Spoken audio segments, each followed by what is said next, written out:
ফুলিয়া নবীন সংঘ আজ যে ডাক দিয়েছে সেই ডাকের সাথে West Bengal junior doctors fund সম্পূর্ণরূপে সহমত। আপনারা যারা এখানে এসেছেন, 9 আগস্টের ঘটনা, আরজিকর মেডিকেল কলেজে যে ঘটনা ঘটেছে কি ছিল, কেন আমরা 9 আগস্টের ঘটনার জন্য প্রতিবাদ করার প্রয়োজন পড়ল? আমার মেডিকেল শিক্ষা, আমরা যারা মেডিকেল শিক্ষার পায়োনিয়ার, যারা মহান মানুষ, মেডিকেল শিক্ষার এই যে এত উন্নতি জায়গা যাদের হাত ধরে এসেছে, সেই মহান মানুষদের জীবন শিক্ষা শিখতে গিয়ে, দেখতে গিয়ে, মহান মনীষীদের চর্চা, যে মহান মনীষীদের চর্চা আজ এই নবীন সংঘ করছে, সেই মহান মনীষীদের জীবন দর্শনকে যদি দেখতে হয়, আর এই ক্ষুদ্র সময়ে, যে সময়ে এই আরজিকর আন্দোলন হয়েছে, এই আরজিকর আন্দোলনের এই ক্ষুদ্র সময়ের যেটুকু অভিজ্ঞতা আমি অর্জন করেছি আন্দোলনকে কেন্দ্র করে, তাহলে এই মেডিকেল শিক্ষার মহান মনীষী যারা, আপনারা যাদের জীবন চর্চা করছেন নবীন সংঘের পক্ষ থেকে, আর এই আন্দোলনের যে 6-7 মাস অতিবাহিত হয়েছে, এই সময় আমি যা দেখেছি, যা পরিলক্ষিত করেছি, আমার যা অভিজ্ঞতা, সেই অভিজ্ঞতা আমি আপনাদের কাছে রাখছি। আমি এখানে আমার থেকে বয়সে অনেক গুণীজন আছে, গুরুজন আছেন। আমার বক্তব্যের মধ্যে অনেক টেকনিক্যাল পয়েন্ট থাকবে, যে জিনিসগুলো পুঙ্খানুপুঙ্খ জিনিস, ক্ষুদ্রাতি ক্ষুদ্র জিনিস, যে জিনিসগুলো নিয়ে হয়তো নানান চর্চা হয়, কিন্তু হয়তো কলকাতা থেকে 150 কিলোমিটার দূরে এই নবীন সংঘ আজও অভয়ার ন্যায় বিচারের দাবিতে ওয়েস্ট বেঙ্গল জুনিয়র ডক্টরস ফান্ডকে যেভাবে মনে রেখেছে, এই আন্দোলনের পরম্পরা গতিধারাকে যেভাবে মনে রেখেছে, অভয়ার ন্যায় বিচারকে নিয়ে এখনো যেভাবে তারা লড়াই করে যাচ্ছে, জুনিয়র ডাক্তারদের পক্ষ থেকে আপনাদেরকে কুর্নিশ। আমি চাই নাগরিক সমাজের ঠিক এই দৃঢ়বদ্ধ পরিকল্পনা, সংকল্প যেন থাকে। নবীন সংঘ আজ যে উদ্যোগ নিয়েছে, এই উদ্যোগ পশ্চিমবাংলার পাড়ায় পাড়ায়, গ্রামে গ্রামে, গঞ্জে গঞ্জে, বিভিন্ন জায়গায় ঠিক এই ধরনের সামাজিক সংগঠন তৈরি করা প্রয়োজন, যে সামাজিক সংগঠনগুলো আপনার পাড়ায়, মহল্লায় বিভিন্ন সমস্যার ক্ষেত্রে আপনার পাশে থাকবে, এই মহান মনীষীদের জীবন চর্চার পথকে আপনাদের কাছে পাথেয় করে তুলবে। এই জায়গাটা অত্যন্ত গুরুত্বপূর্ণ এবং তাৎপর্যপূর্ণ বলে আমি মনে করি। আপনারা এই যে অনুশীলন করছেন, এই অনুশীলন আপনারা কন্টিনিউ রাখবেন, এবং এই অনুশীলনের মধ্য দিয়ে আপনারা এই প্রতিবাদের যে ভাষা, সেই ভাষাটাকেও হয়তো যেভাবে রক্ষিত রাখতে পারছেন, তা সত্যিই প্রশংসার দাবি রাখে। তাহলে আপনারা যে কথা আমি বলতে চাই বা আপনারা জানতে চান, সেটা এই যে 9 আগস্ট কি এমন হলো যে মেডিকেল কলেজের ডাক্তারি ছাত্রছাত্রী, পড়ুয়া, সিনিয়র চিকিৎসক, জুনিয়র চিকিৎসক, সমাজের সর্বস্তরের মানুষদের মনে হলো যে না, 9 আগস্টের যে ঘটনা ঘটেছে সেই ঘটনার প্রতিবাদ হওয়া প্রয়োজন, এ অন্যায়। তাহলে কি ছিল সেই দিনের অভিজ্ঞতা? কেন একজন জুনিয়র ডাক্তার হিসেবে আমার পরীক্ষা, ওই বছরে আমার পরীক্ষা দিলাম, পাশও করেছি, রেজাল্ট ওই 4-5 দিন আগে বেরিয়েছে।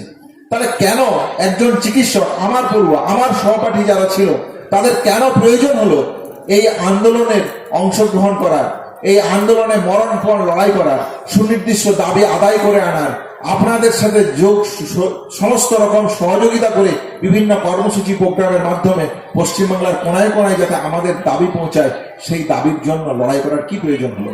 তাহলে এইখানে যে কথাটা বলতে চাইছি সেটা এটা, যে আপনাদেরকে ভেবে দেখতে হবে 9 আগস্টের আগের আরজিকর কেমন ছিল।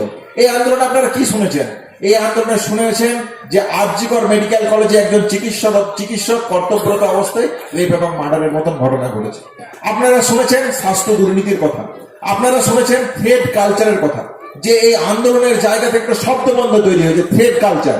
কি এই থ্রেড কালচার?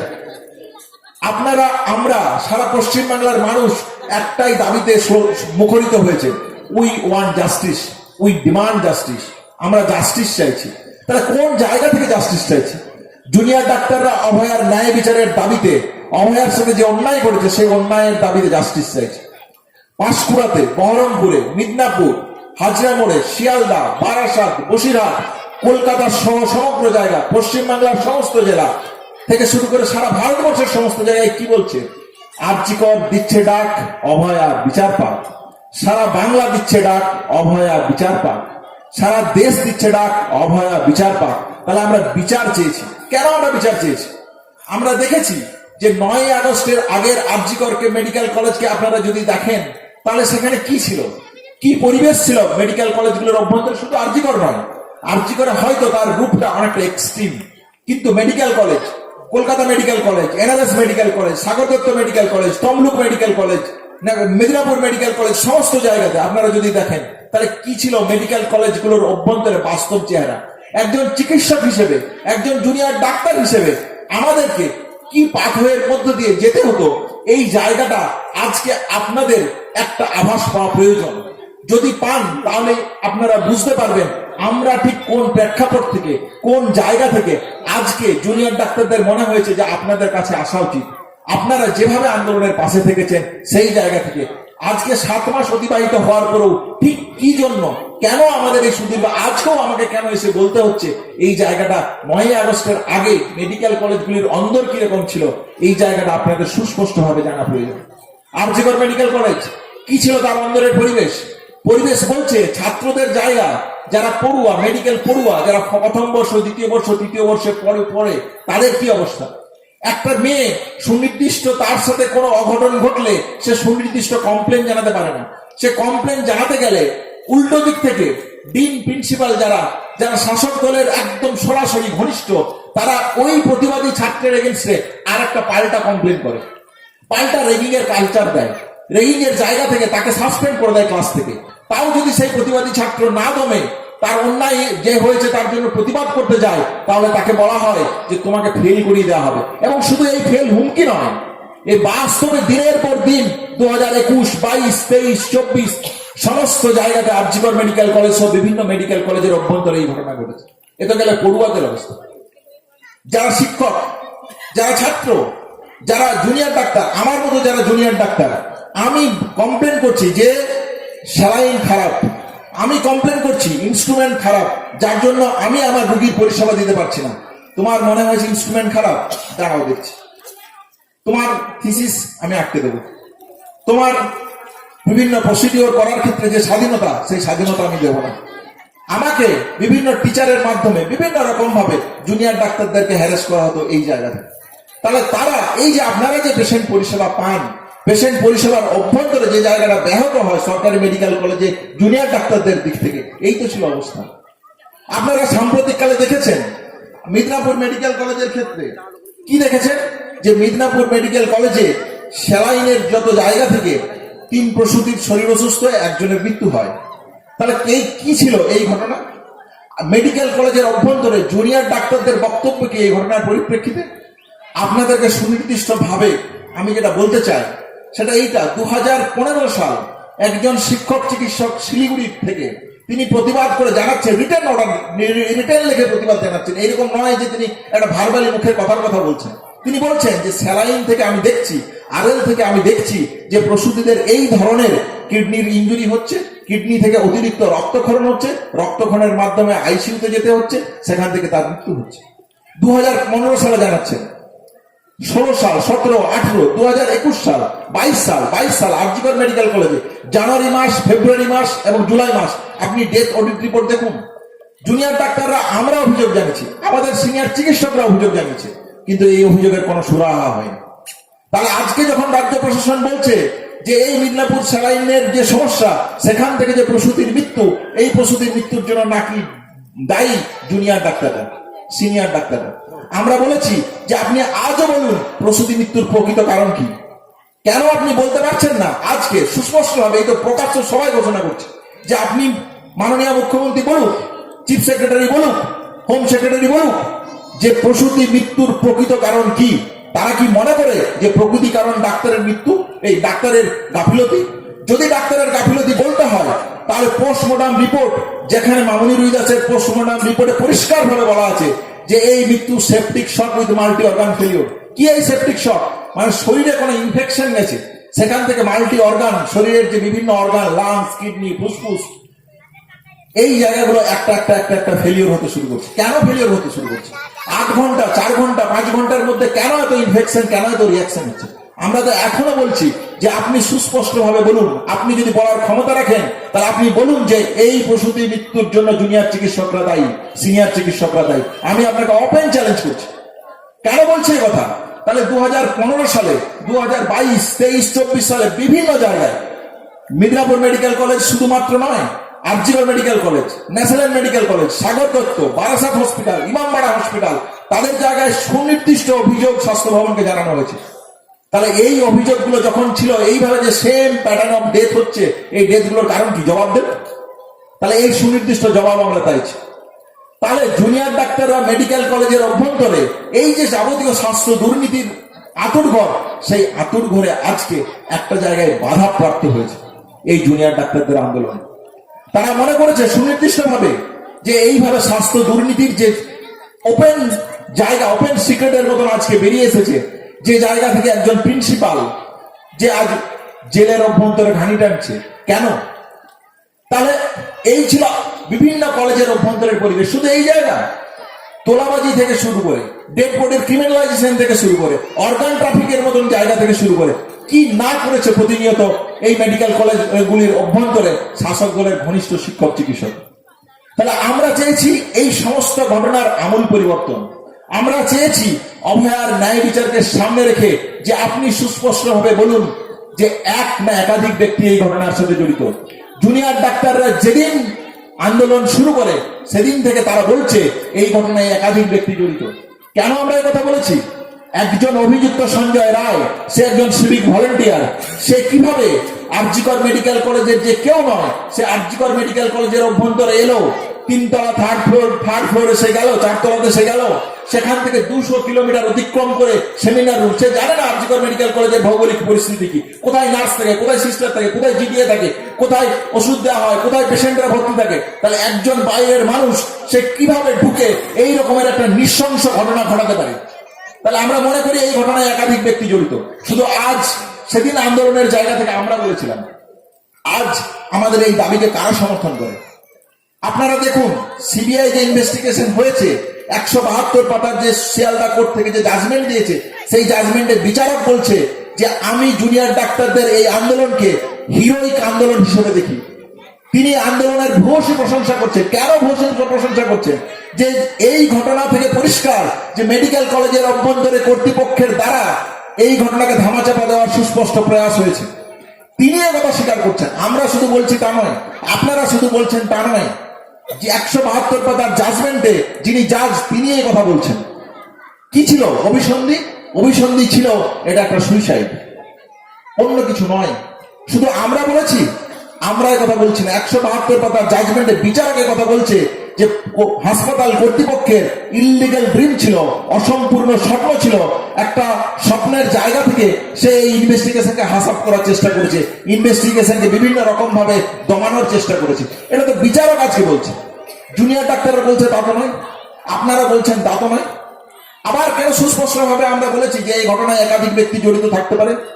আমরা বলছি, শুধু আমরা বলেছি তা নয়, আমরা তো আমাদের সার্কামস্টেন্সিয়াল এভিডেন্স আমরা যা প্রতিদিন পরিলক্ষিত করেছি সেই জায়গা থেকে বলছি। কিন্তু আজকে দেখুন আমাদের দাবি কতটা যুক্তিযুক্ত, কতটা সত্য। শিয়ালদা কোর্টের যিনি বিচারপতি তিনি বলছেন, তিনি অবধি সিবিআই এর ইনভেস্টিগেশনকে ভর্ৎসনা করছেন। সিবিআই এর ইনভেস্টিগেশনকে নিয়ে আমি সুনির্দিষ্টভাবে বলবো, কিন্তু সেন্ট্রাল ফরেন্সিক টিমের যে রিপোর্ট, সেই রিপোর্টে অবধি তারা পরিষ্কারভাবে বলছে যে ওই ঘটনাস্থলে যেগুলোর ডিএনএ পরীক্ষা হয়েছে সেই ডিএনএ তে মাল্টিপল মানুষের উপস্থিতি লক্ষ্য করা যাচ্ছে, মাল্টিপল ডিএনএ এর প্রেজেন্স পাওয়া যাচ্ছে। তাহলে আমরা শুধু বলেছি যে এই ঘটনায় একাধিক ব্যক্তি জড়িত থাকতে পারে, সেন্ট্রাল ফরেন্সিক টিমের রিপোর্টে সে কথা বলছে। তাহলে আপনি বলুন, একজন বিজ্ঞানের ছাত্র হিসেবে অভয়ার বাবা মা আজ যে প্রশ্ন রাখছে যে আপনারা বলুন তাহলে এর সঠিক লজিক্যাল ব্যাখ্যা কি, সঠিক যুক্তি কি? এই যুক্তি তো আমাদেরকে জানতে হবে, এই যুক্তি তো আমাদেরকে বলতে হবে। সিবিআই এই যুক্তি দিচ্ছে না। তাহলে 9 আগস্ট যখন আরজিকর মেডিকেল কলেজের ওই ভয়ঙ্কর পরিস্থিতি, যে পরিস্থিতি আরজিকর মেডিকেল কলেজে সমগ্র মেডিকেল কলেজ জুড়ে ছিল, সেদিন এই মেডিকেল ছাত্রছাত্রীরা, পড়ুয়ারাই, আমার মতন গুটি কয়েক পড়ুয়ারাই, তারাই দাঁড়িয়ে থেকে বলেছিল যে ম্যাজিস্ট্রেট ইনকোয়েস্টের দাবি লাগবে, ম্যাজিস্ট্রেটের প্রেজেন্সে আপনাদেরকে ইনভেস্টিগেশন করতে হবে। এই কলকাতা পুলিশের উপর আমরা ভরসা করি না। কেন বলেছি আমরা কলকাতা পুলিশের উপর ভরসা করি না? কলকাতা পুলিশ কি করেছে? শুধু আমরা অভিযোগ জানিয়েছি তা নয়, আমরা তো নিজের চোখে দেখেছি কলকাতা পুলিশ ইনভেস্টিগেশনকে কিভাবে হাসাপ করার চেষ্টা করছে। তাহলে সেই জায়গা থেকে আমরা অভিযোগ জানিয়েছি। শুধু আমরা বলছি, 172 পাতার জাজমেন্টে বিচারক বলছে যে এসআই যিনি জিডি করার কথা এই ঘটনার, তিনি জিডির কপির কাছে একটা ফাঁকা পেজ রেখে যাচ্ছেন, যাতে রাত্রে এসে তার ঊর্ধ্বতন কর্তৃপক্ষ যেভাবে বলবে সেইভাবে তিনি জিডিটা লিখবেন, সেইভাবে তিনি ঘটনাটা সাজাবেন। এটা তো কোর্টের অন্যরা আলোচনা হচ্ছে। 172 পাতার জাজমেন্টে কলকাতা পুলিশকে নিয়ে সুনির্দিষ্ট বক্তব্য তিনি রেখেছেন। তাহলে শুধু যে আমরা কলকাতা পুলিশের উপর ভরসা করি না, এই রাজ্য প্রশাসনের উপর ভরসা করি না, শুধু আমাদের কথা তো নয়। তাহলে এটা আজ বিচারক বলছেন। তাহলে দেখুন কলকাতা পুলিশের কি ভূমিকা। তারা সকাল 10টার সময় সেমিনার রুমে আসতে পারছেন, অথচ প্রিন্সিপাল যখন এফআইআর করছে না, এমএসপিপি যখন এফআইআর করছেন না, তখন তারা থানার পুলিশ কেন স্বতঃপ্রণোদিত ভাবে সুমোটো করে এফআইআর করলো না? কেন ওই ক্রাইম সিনকে তারা কর্ডন করলো না? সেই জায়গায় কারা উপস্থিত নেই? তৎকালীন সিপি বিনীত গোয়েল তিনি নিজে উপস্থিত, তার সম্পূর্ণ টিম উপস্থিত, আমাদের যে মেডিকেল কাউন্সিল যাদের থেকে আমরা ডিগ্রি পাই তাদের কর্তা ব্যক্তিরা উপস্থিত, এমপি এমএলএ থেকে শুরু করে সমস্ত কর্তা ব্যক্তিরা উপস্থিত, স্বাস্থ্য ভবনের কর্তা ব্যক্তিরা উপস্থিত। তাহলে তাদের প্রেজেন্সে একবারও তাদের মনে হলো না যে এই ঘটনার এফআইআর হওয়া উচিত? এই ঘটনা একজন চিকিৎসক হিসেবে সে তো দেখেই বুঝতে পারছে এটা রেপ এবং মার্ডারের মতন ঘটনা। তাহলে কেন তারা তাদের প্রাইমারি রিপোর্টে লিখতে হলো যে এটা আনন্যাচারাল ডেথ? আনন্যাচারাল ডেথ বলতে কি বোঝায়? আনন্যাচারাল ডেথ বোঝায় যে এইখানে একটা ডেড বডি পড়ে আছে, পুকুরের ধারে বা রাস্তার ধারে বা কোথাও একটা ডেড বডি পড়ে আছে, আমি তার পরিচয় জানি না, সেটাকে বলা হয় আনন্যাচারাল ডেথ। তাহলে সেমিনার রুমে একটা চেস্ট মেডিসিন ডিপার্টমেন্টের সেমিনার রুমে একটা বডি পড়ে আছে, আপনি তার পরিচয় জানেন না? সে তো ওই কলেজেরই স্টুডেন্ট, সে ওই কলেজের একজন জুনিয়র ডাক্তার, তার পরিচয় আপনি জানেন না? তাহলে কিভাবে ইনভেস্টিগেশনকে প্রথম দিন থেকে হাসাপ করার চেষ্টা করেছে? তাহলে এই কলকাতা পুলিশের উপর আমরা কিভাবে ভরসা রাখতে পারি, কিভাবে আস্থা রাখতে পারি? তাই আমরা চেয়েছিলাম জুডিশিয়াল ম্যাজিস্ট্রেট ইনকোয়ারি, কিন্তু হলো কি 14ই আগস্ট মাননীয় কলকাতা হাইকোর্টের জায়গা থেকে প্রধান বিচারপতি সিবিআই ইনভেস্টিগেশনের আদেশ দিলেন। সিবিআই ইনভেস্টিগেশনের জন্য সিবিআই এলো। সিবিআই এর আজকে অবস্থান কি? আজকে সিবিআই ইনভেস্টিগেশন ঠিক কোন জায়গায় দাঁড়িয়ে আপনারা একটু বোঝার চেষ্টা করবেন। তাহলে কি ঠিক কোন জায়গায় আমরা দাঁড়িয়ে আজকে সিবিআই যখন ইনভেস্টিগেশন দায়িত্ব নিচ্ছেন, তখন হয়তো আমার মতো আপনারাও একটু ভেবেছিলেন যে সিবিআই এসেছে হয়তো কিছু হবে। কিন্তু দেখুন সিবিআই এর কি অবস্থা, কি ইনভেস্টিগেশনের জায়গা। তাহলে সিবিআই যখন আরজিকর মেডিকেল কলেজে এলো, তারা যখন জুনিয়র ডাক্তারদের সাথে আলোচনায় এসেছিল, আমাদেরকে যখন বিভিন্ন সময় তারা ডেকেছিল, আপনারা যদি সুস্পষ্ট ভাবে আমরা আপনাদের কাছে যেটা রাখতে চাই যে 9ই আগস্টে ওই দিন সকাল 8টা থেকে ডেড বডি বেরোনো অব্দি জুনিয়র ডাক্তাররা যা যা পরিলক্ষিত করেছে, যা যা সুনির্দিষ্ট ভাবে দেখেছে, যা যা তার সহপাঠীরা দেখেছে, আমরা সুনির্দিষ্ট ভাবে রিটেন স্টেটমেন্ট সিবিআই এর কাছে রেখেছি। তাহলে আমরা সিবিআই এর কাছে এই রিটেন স্টেটমেন্ট রাখার পরেও সিবিআই কেন বলছে যে ইনভেস্টিগেশনে সে সঞ্জয় ছাড়া আর কাউকে খুঁজে পাচ্ছে না? তাহলে কলকাতা পুলিশ বলে দিয়েছে যে সঞ্জয় অভিযুক্ত, সিবিআই ঠিক তার সেই চোখ দিয়েই দেখছে। সিবিআই যে ইনভেস্টিগেশন করছে, সেই ইনভেস্টিগেশনে যে প্রশ্নটা আসছে সেটা হচ্ছে ঘটনাস্থল কোন জায়গায় রেপ এবং মার্ডারের মতন এই ক্রাইমটা করা হয়েছিল, সেই নিয়ে বক্তব্য কি? সেন্ট্রাল ফরেন্সিক রিপোর্টের যে রিপোর্ট, সেই রিপোর্ট বলছে তারা সেমিনার রুম সহ সংলগ্ন জায়গাকে 3D স্ক্যান করে দেখেছে। সেখানে ফাইটিং এবং স্ট্রাগলিং মানে মার্ডারের মতন ঘটনা, রেপের মতন ঘটনা ঘটলে যে ধস্তাধস্তির চিহ্ন থাকার প্রয়োজন আছে সেই চিহ্ন নেই কোথাও।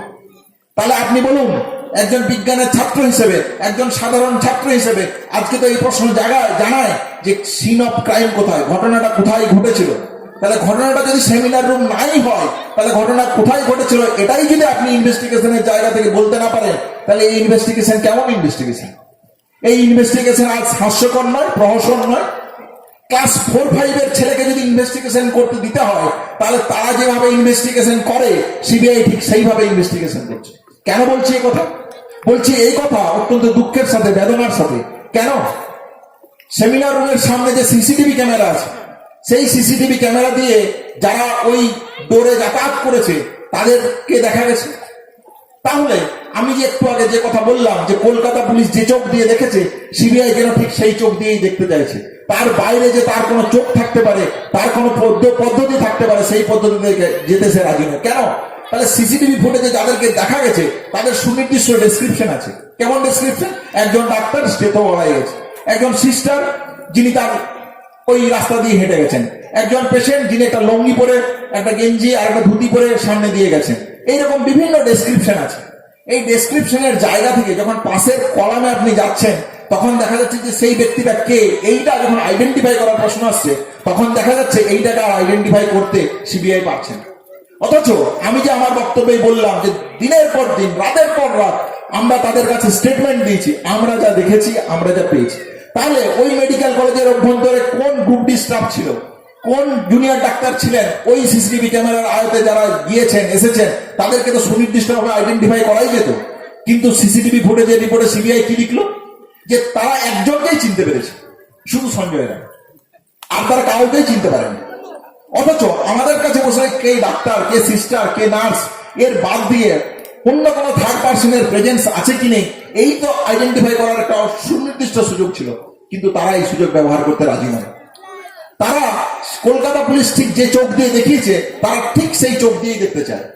তাহলে খেয়াল করে দেখবেন যে আজকে কলকাতা পুলিশের পর আমার যে আস্থা, আমার যে ভরসার জায়গা, সেটা যেমন ওই আন্দোলনের 9-10 দিনের পূর্বে ছিল না, আজকে সিবিআই এর প্রতি ঠিক এই অনাস্থার জায়গা তৈরি হচ্ছে। একটা ফাটল দেখা যাচ্ছে। কেন দেখা যাচ্ছে? এই জায়গাগুলো থেকে দেখা যাচ্ছে। শুধু আমরা তো এই দাবি করিনি, অভয়ার বাবা মা সুনির্দিষ্ট প্রশ্ন রেখেছে। এই প্রশ্ন যদি আমরা শুভবুদ্ধি সম্পন্ন মানুষ হিসেবে সিবিআই এর কাছে জানতে চাই কি অন্যায়, কোর্টের কাছে জানতে চাই কি অন্যায়, সুপ্রিম কোর্ট, যে সুপ্রিম কোর্ট, সম্মান রেখেই বলছি, যে সুপ্রিম কোর্ট রবিবার দিন সুমোটো নিতে পারে যে আমি বিচার দেব, I am the godfather, আমি সর্বেসর্বা, আমি তোমাদের এই ঘটনার বিচার করব। যখন এই আন্দোলন পশ্চিমবাংলা ছেড়ে অন্ধ্রপ্রদেশ, উত্তরপ্রদেশ, গুজরাট, বিভিন্ন জায়গাতে, ভারতবর্ষের বিভিন্ন জায়গাতে, বিভিন্ন মেডিকেল কলেজগুলোতে ছড়িয়ে পড়ছে, এইমসে ছড়িয়ে পড়ছে, পিজিআই চণ্ডীগড়ে ছড়িয়ে পড়ছে, এইমস রায়পুরে ছড়িয়ে পড়ছে, তারা সিদ্ধান্ত নিচ্ছে যে জুনিয়র ডাক্তাররা যেভাবে আন্দোলন করবে, আর জি করে জুনিয়র ডাক্তাররা তারাও ঠিক সেম ভাবে এই জুনিয়র ডাক্তারের পাশে থাকবে। তাহলে সুপ্রিম কোর্ট কি করলো? আই এম দ্য ফাদার, আমি বলছি, আমি বিচার দেব। সেই জায়গা থেকে বাকি তোমাদের আর আন্দোলন করার প্রয়োজন নেই, তোমরা যদি আন্দোলন করো আমরা ব্যবস্থা নেব। তাহলে এই জায়গা থেকে আন্দোলনকে একটা জায়গায় সম্মিলিত করার জন্য আমরা মনে করি সুপ্রিম কোর্টের এই ভূমিকা ছিল। সম্মান রেখেই বলছি, আজকে তো আমরা এই কথা বলছি যে আপনার যদি মনে হয় যে এই যে একগুচ্ছ প্রশ্ন, যে প্রশ্নগুলোর সমাধান এখনো এলো না, যে ঘটনাস্থল কোথায়, কোথায় ক্রাইমটা হয়েছে সেটা তো আপনি বলুন। আপনি তো বলুন যে একাধিক ব্যক্তি যে জড়িত থাকার কথা আমরা বলছি, সিএসএফএল এর রিপোর্টে যেখানে একাধিক ব্যক্তির ডিএনএ পাওয়া যাচ্ছে, তারা এখনো প্রকাশ্য দিবালোকে কেন ফেরত? তাহলে তার মোটিভ কি ছিল? কেন সে একজন সিভিক ভলান্টিয়ার একটা মেডিকেল কলেজের ভিতরে ঢুকে এই ঘটনা ঘটাতে যাবে? কি ছিল তার উদ্দেশ্য? আপনি সুনির্দিষ্টভাবে মোটিভ বলুন। আপনি কেন মোটিভ বলতে পারছেন না? তাহলে এই দাবিগুলো নিয়ে, এই প্রশ্নগুলো নিয়ে যখন অভয়ার বাবা মা হাইকোর্টের দরজায় দরজায়, কোর্টের দরজায় দরজায় ঘুরে বেড়াচ্ছে, আজকে সুপ্রিম কোর্টের মানবিক মুখ কোথায়? আজকে সুপ্রিম কোর্ট কেন হিয়ারিং করতে পারছে না? কেন এই নিয়ে তার সুস্পষ্ট বক্তব্য সে রাখতে পারছে না? অথচ আপনারা যদি খেয়াল করে দেখেন, এই আন্দোলনের পরিপ্রেক্ষিতে জুনিয়র ডাক্তাররা যখন কর্মবিরতি করছে, যখন আন্দোলন চলছে, তখন 5 দিন, 7 দিন, 14 দিন ছাড়া ছাড়া সুপ্রিম কোর্ট হিয়ারিং করছে। লাইভ টেলিকাস্ট দেখা যাচ্ছে। আজ দেখবেন আর লাইভ টেলিকাস্ট দেখা যায় না। কেন দেখা যায় না? তাহলে যখন সুপ্রিম কোর্টের ভূমিকার প্রয়োজন, সে দেখেছে আন্দোলনকে একটা জায়গায় আমি থামিয়ে দিতে পেরেছি, আন্দোলনকে একটা শুধুমাত্র পশ্চিমবঙ্গের ভিতরে আমি সীমাবদ্ধ রেখে দিতে পেরেছি, আর আমার এই নিয়ে জল ঘোলা করার কোনো প্রয়োজন নেই। তাই তার আর মানবিক মুখ নেই, তাই তার আর স্বতঃপ্রণোদিত মুখ নেই।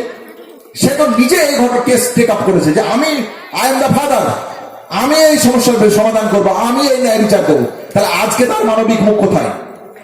তাহলে একদিকে যেমন কলকাতা পুলিশ, একদিকে যেমন এই রাজ্যের প্রশাসক, তার অভ্যন্তরে যে স্বাস্থ্য দুর্নীতি, থ্রেড কালচার, পাড়ায় পাড়ায়, রাস্তায় রাস্তায় যখন আপনারা এই দাবিতে নামছেন, তখন তাদের এই দাঁত নখ সমস্ত রকম ভাবে এক্সপোজ হয়ে যাচ্ছে। সে এই ঘটনাকে ধামাচাপা দিতে চাইছে। সে ধামাচাপা দিতে চাইছে কিভাবে? তাহলে জুনিয়র ডাক্তারদেরকে মেলাইন করো। জুনিয়র ডাক্তাররা নাকি কোটি কোটি টাকা লোকের আত্মসাৎ করেছে। জুনিয়র ডাক্তাররা নাকি হসপিটালে কোনোদিন ডিউটি করেন। কিঞ্জলদার নামে কি অভিযোগ? সে নাকি বিভিন্ন জায়গায় শুধু সিনেমা করে বেরিয়েছে আন্দোলনের নামে। অথচ যখন কিঞ্জলদার সুনির্দিষ্ট রিপোর্ট দিচ্ছে, তারপর তার বক্তব্য কোথায়? আমরা তো আজকেও বলছি, আপনারা যদি দেখাতে পারেন যে West Bengal junior doctors fund 1 টাকা কারো মেরেছে, তাহলে আপনারা যা চাইবেন আমি তাই মাথা পেতে নেব। কিন্তু তার আগে আপনি প্রমাণ করে দেখুন। আমরা সুনির্দিষ্টভাবে এই মানুষের কাছে বলে যেতে চাই, আমি ওয়েস্ট বেঙ্গল জুনিয়র ডক্টর ফান্ডের প্রেসিডেন্ট হিসেবে যে পাই পয়সার হিসাব West Bengal junior doctor fund দেবে, আজ হোক কাল হোক, অডিট চলছে, শেষ হলেই দেব।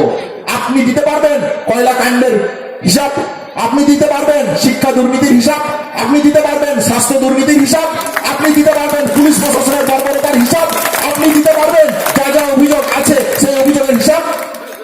তাহলে হিসাব যখন চাইছেন, কড়াই গন্ডায় West Bengal junior doctor fund আপনার কাছ থেকে চেয়ে নেবে। আমাদেরকে আন্দোলনের শক্তি হিসেবে দুর্বল ভাববেন না। কড়াই গন্ডায় হিসাব আমরাও বুঝে নিতে জানি, এতদিন বুঝিয়ে দিয়েছি, এরপরেও বুঝিয়ে দেব। সুনির্দিষ্টভাবে আপনাদের উদ্দেশ্যে আমার যা মতামত, আমার যা চাওয়া, আমার যা পাওয়া, সেটা রাখতে চাই। এই আন্দোলন একটা ইউনিক ফিচার দেখিয়েছে, একটা ইউনিক সিস্টেম দেখিয়েছে। কি সেই সিস্টেম? আপনারা নবীন সংঘ যদি মনে করেন আরজিকরের ওই দাবিতে আপনারা পাশে থাকবেন, আপনাদেরকে আরজিকরের আন্দোলনকারীরা যেভাবে চাইছে, যে ফরম্যাটে চাইছে, সেইভাবে আন্দোলন করার প্রয়োজন পড়ছে না। আপনি আপনার মতন কর্মসূচি নিতে পারেন, আপনি আপনার মতন পরিকল্পনা করতে পারেন। সেই পরিকল্পনার মাধ্যমে আপনি আপনার এলাকার মানুষকে একত্রিত করতে পারেন। এই একত্রিতের মাধ্যমে আপনি আন্দোলন গড়ে তুলতে পারেন। কোন রাজনৈতিক দলের মূলধারার যারা রাজনৈতিক দল সকাল সন্ধ্যে যারা মিথ্যের বেসাতি করে, তাদের পরিপ্রেক্ষী হওয়ার আপনার কোনো প্রয়োজন নেই। তাহলে আমরা এই জায়গাটাই বলতে চেয়েছি, আন্দোলন হিসেবে জুনিয়র ডাক্তাররা বহু আন্দোলন এই পশ্চিমবাংলায় হয়েছে। আমরা কি বলতে চেয়েছি? আমরা সুনির্দিষ্টভাবে যেটা বলতে চেয়েছি সেটা হচ্ছে, যখনই দেখা যায় পশ্চিমবাংলার মাটি সহ ভারতবর্ষের বিভিন্ন জায়গাতে যে যখনই কোনো প্রভাবশালী, এই যে 9ই আগস্টের আগে মেডিকেল কলেজগুলো কি ছিল, স্বাস্থ্য দুর্নীতির কি চেহারা, থ্রেড কালচারের কি চেহারা, এগুলো আপনারা আজকে বিভিন্ন সংবাদপত্রের মাধ্যমে দেখতে পাচ্ছেন। তাহলে এই জায়গাটা যখন এক্সপোজ হচ্ছে, তখন দেখা যাচ্ছে যে আমরা যে জায়গাটা বলতে চাইছিলাম, যে ঠিক এই ধরনের যখন বাঁধন থাকে কোনো জায়গায়, সেটা গুজরাট হতে পারে, মধ্যপ্রদেশ হতে পারে, ইউপি হতে পারে, কর্ণাটক হতে পারে, পশ্চিমবাংলার সব ভারতবর্ষের যে কোনো রাজ্য হতে পারে, সে যেখানেই যান না কেন, বানতলা, ধানতলা থেকে শুরু করে পার্ক স্ট্রিট, কামদুনি, হাতরাস, উন্নাও, বিলকিস বানুর যে কোনো ঘটনা আপনারা এক্সাম্পল হিসেবে তুলে দেখুন।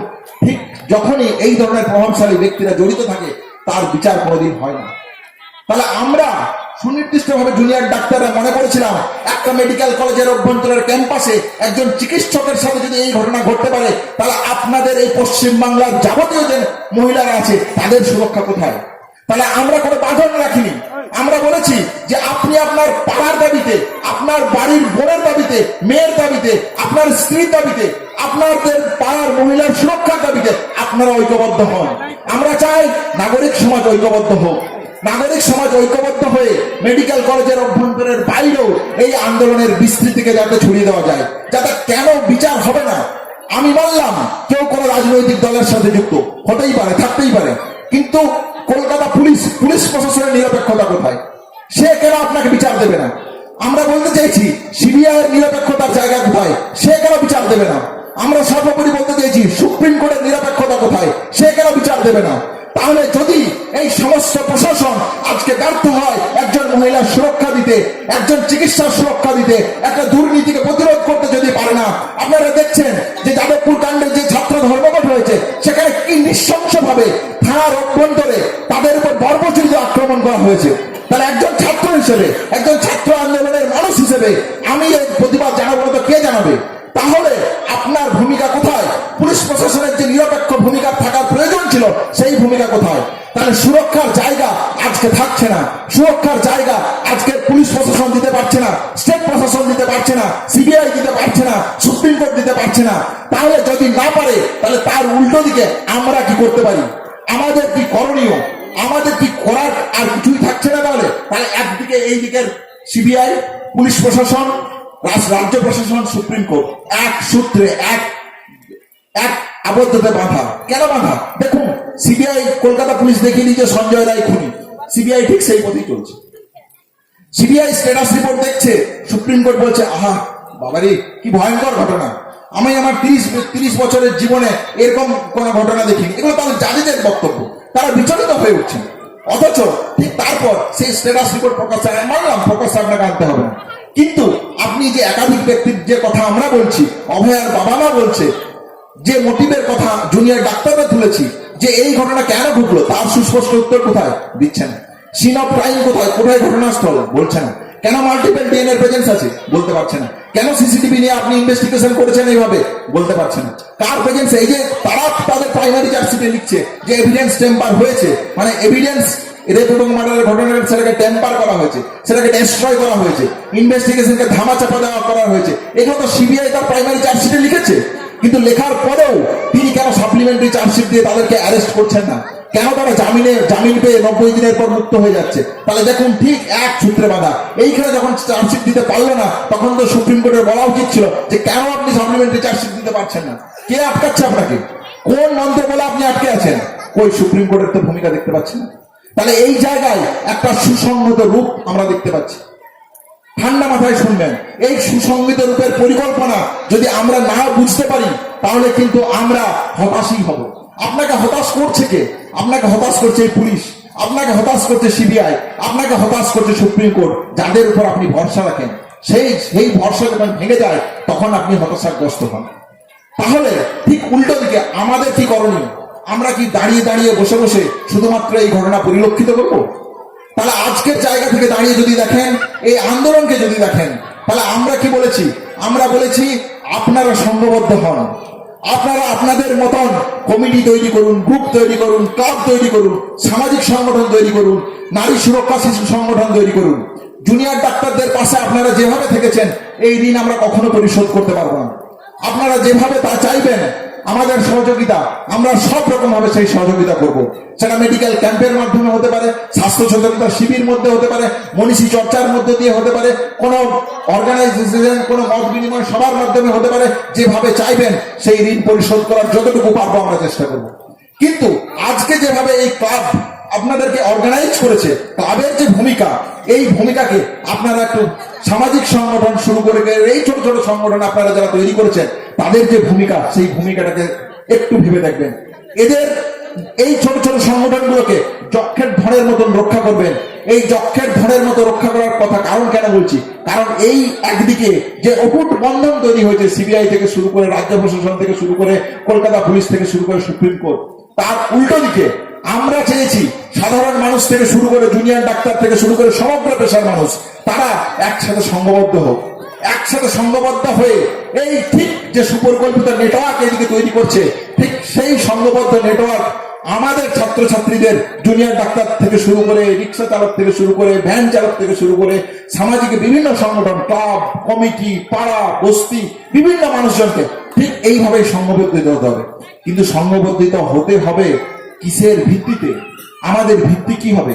জুনিয়র ডাক্তার আন্দোলন যদি আপনারা ঠান্ডা মাথায় কেউ দেখেন তাহলে দেখবেন অগণিত মানুষের ভালোবাসা এই আন্দোলনের মাঝে লুকিয়ে আছে, অগণিত মানুষের পরিশ্রম এই আন্দোলনের মাধ্যমে লুকিয়ে আছে। এই আন্দোলনের মুখ হয়তো আমি, এই আন্দোলনকে টিভিতে আমার মুখ দেখা যায় সেই হিসেবে হয়তো আপনারা ভাবছেন আমিই সবচেয়ে বড় নেতা।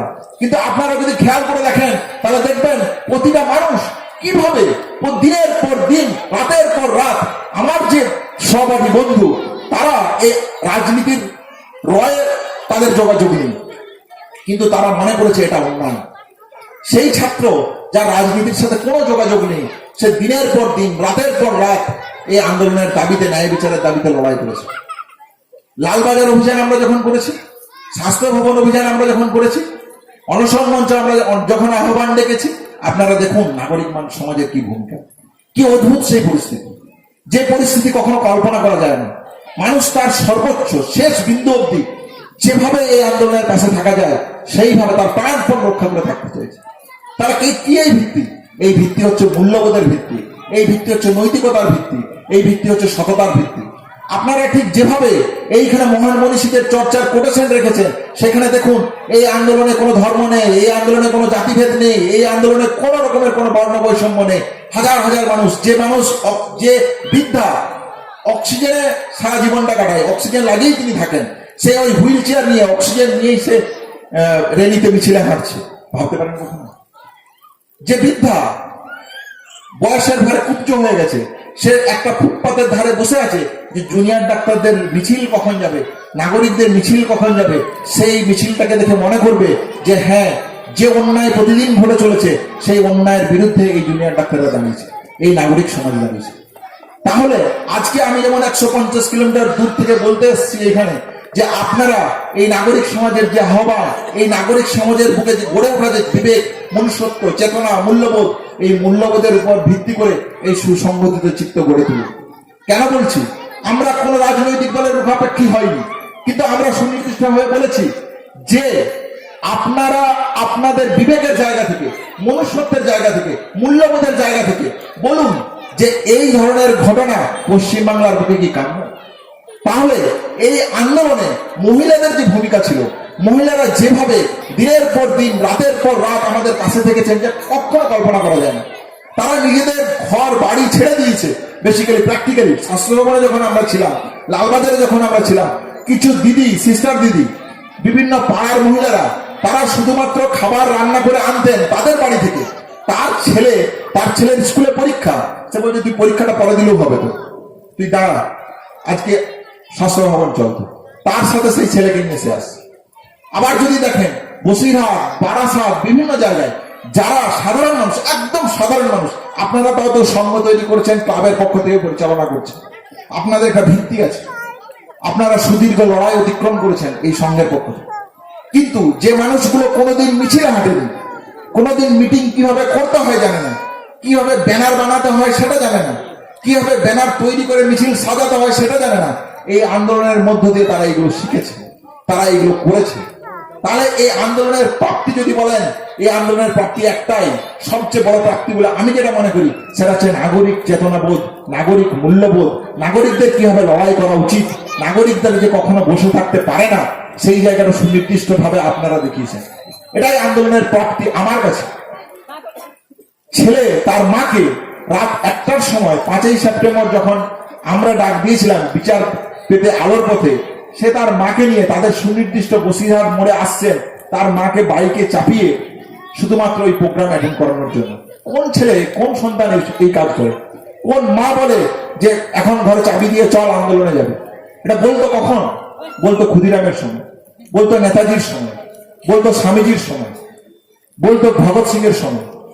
তাহলে এই যে স্বাধীনতা আন্দোলনের চেতনা, সেই চেতনা থেকে যদি আজকের পশ্চিম বাংলাকে আপনাদের ভেবে দেখতে হয়, তাহলে এই মূল্যবোধ, এই নৈতিকতাকে এই নবীন সংঘ যেভাবে আঁকড়ে ধরে রেখে বাঁচতে চাইছে, ঠিক সেইভাবে আপনাদেরকে হৃদয়ে জায়গা করে নিতে হবে। তিলক তোমার অভয়ার যে ন্যায় বিচার, কেন আমরা ন্যায় বিচার পাবো না? অবশ্যই পাবো। এই সুশৃঙ্খল শক্তিকে আপনাদেরকে দিনের পরকে পরকে বুঝিয়ে দিতে হবে। যেমন জুনিয়র ডাক্তাররা তাদের আন্দোলনের বিভিন্ন ফেজে বুঝিয়ে দিয়েছে যে আমরা কিন্তু আপনার কাছ থেকে হিসাব না ছেড়ে যাব না। ঠিক সেই চাপ যখন ছিল, সেই কৌশল যখন ছিল, সেই প্রেসার যখন ছিল, তাহলে সেখানে তিনি সিপির পদত্যাগ মানতে বাধ্য হয়েছে, ডিএমইডিএসি এর পদত্যাগ মানতে বাধ্য হয়েছে, সিবিআই সুনির্দিষ্টভাবে অ্যারেস্ট করতে বাধ্য হচ্ছে, সিবিআই সুনির্দিষ্টভাবে চার্জশিট দিতে বাধ্য হচ্ছে। আবার একটা জিনিস খেয়াল করে দেখুন, এটাই আন্দোলনের শিক্ষা, বিজ্ঞানের শিক্ষা। কোন আন্দোলন কখনো সারা জীবন ধরে, সারা বছর ভোর ধরে একই ফেজে, একই কন্টিনিউশনে কখনো চলে না। ইতিহাসে এরকম কোনো প্রমাণ নেই যে 1 বছর 2 বছর ধরে একই রকম আন্দোলন চলছে, এরকম হয় না। তাহলে আন্দোলনের কিছু ফেজ থাকে, কিছু পার্ট থাকে। কখনো আন্দোলন স্পিড হয়, কখনো আন্দোলন খুব প্রস্ফুটিত হয়, কখনো আন্দোলনকে আবার টিকে থাকতে হয়, আন্দোলনের শক্তিকে জমিতে শক্ত হাতে দাঁড়িয়ে থাকতে হয়। তাহলে আজকের এই সময়টা খুব কঠিন সময়। তাহলে আপনারা দেখুন, আপনারা যদি বলেন তাহলে তোমরা এই আন্দোলন থেকে পেলে কি পাবা? তোমরা তো অনেক কথা বললে, অনেক কিছু করলে, অনেক জায়গা রাখলে। আমার মেডিকেল কলেজের অভ্যন্তরেও আমার জুনিয়ররা যেটা বলে, অনেকের তার সবই কথাটা হলো, কিন্তু আলটিমেটলি আমরা পেলাম কি?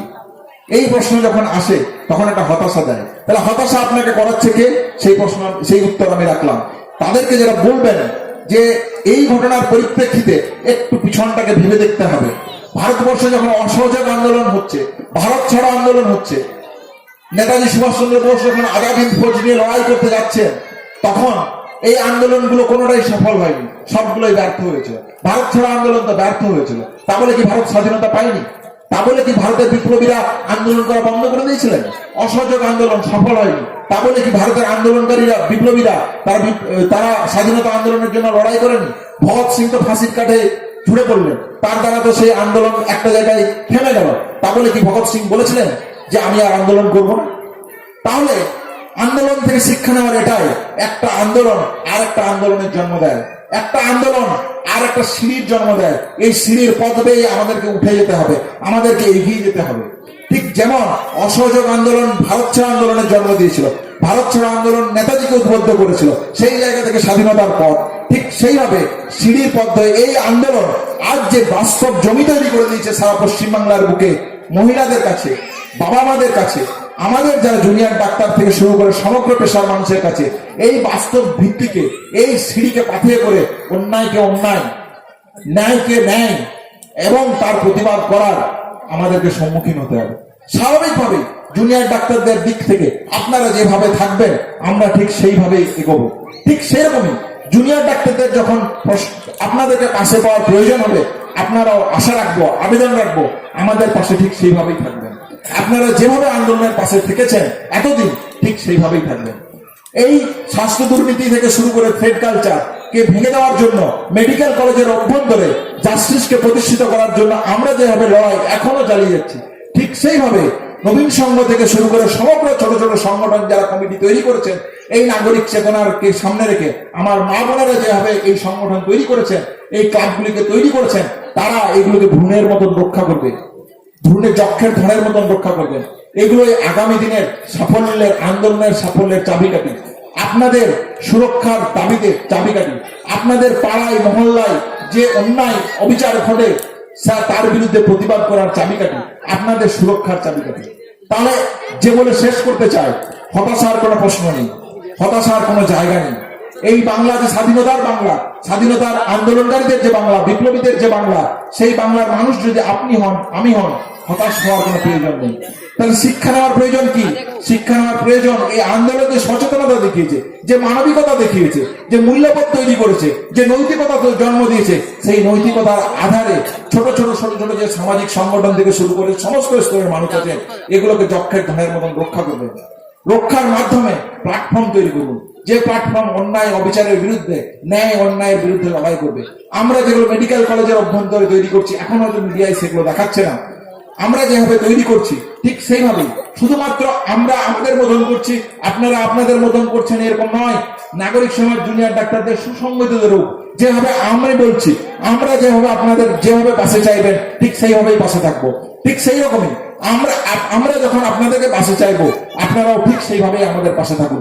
এই দিকে রাষ্ট্রশক্তি দাঁড়িয়ে আছে, যে রাষ্ট্রশক্তি প্রতিনিয়ত আপনাকে হতাশ করতে চায়, প্রতিনিয়ত আপনাকে ন্যায় বিচারের জায়গা থেকে, অন্যায় প্রতিবাদ করার জায়গা থেকে প্রতিদিন দূরে ঠেলে দিতে চায়। ঠিক সেইভাবেই এই নবীন সংঘ থেকে শুরু করে সমগ্র সংগঠন, ছোট ছোট ছোট ছোট যারা সংগঠন আছে, আমাদের West Bengal junior doctor fond, এই সুসংগঠিত চেহারা এই শক্তির বিরুদ্ধে তৈরি করতে পারতে হবে। যেদিন আমরা তৈরি করতে পারবো, সেদিন আমাদের অভয়ার ন্যায় বিচার আর দূরে থাকবে না। সেদিন আমরা যে বিচার চাইবো, যে অন্যায়ের প্রতিবাদ করব, সেই অন্যায়ের প্রতিবাদ আমরা সুনির্দিষ্টভাবে অর্জন করে ছিনিয়ে নিয়ে আসতে পারবো। এই আমার সুচিন্তিত মতামত আপনাদের কাছে রাখলাম। ধন্যবাদ।